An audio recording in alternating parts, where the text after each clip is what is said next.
Alright, this is just a quick run through with the different default colors that I'm going to have in the library. So not every style will have these, but my goal is to try to get these different colors built as defaults for most of the styles where it makes sense. Some of the special styles, obviously, they don't have different colors.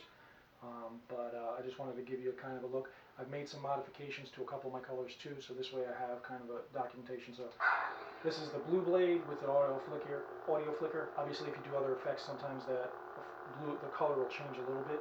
But this is the blue version.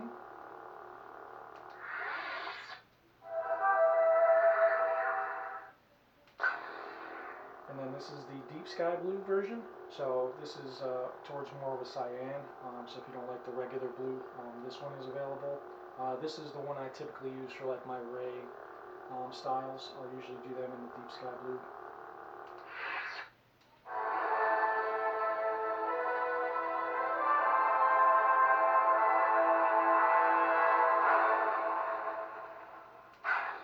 And then green, obviously, pretty straightforward. That's the green.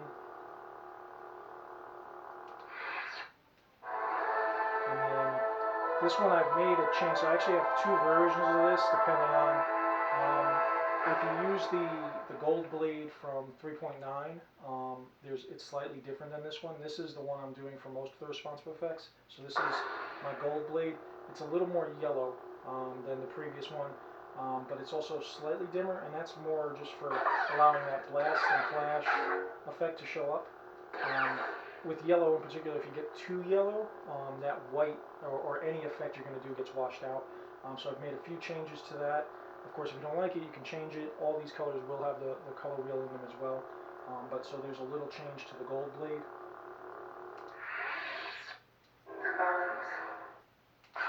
This is the purple blade, so pretty straightforward. I did make a few tweaks to it, again, just so I can have that blast effect show up, as well as the clash and everything.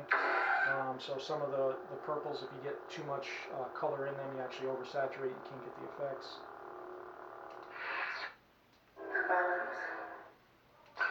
And I know a lot of you like the white silver blades. This is my take on a silver blade. It does have a bluish tinge to it. It doesn't show up as much in camera.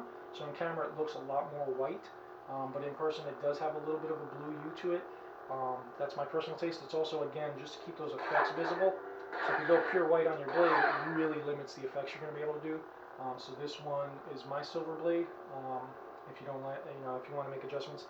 Now with the silver blade, being that it is almost white, the color wheel reacts a little differently with this one. So if you do use this version and you go into the color wheel,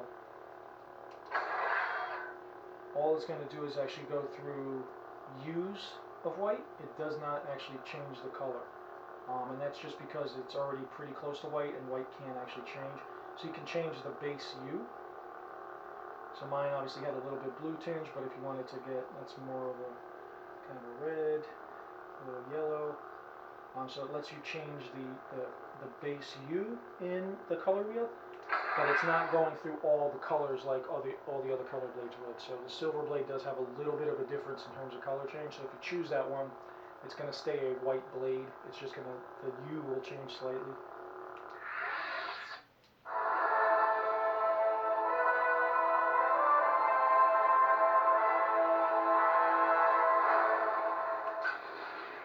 This is a dark orange blade, so with Jedi Fallen Order, orange became popular again, so this one is an orange blade.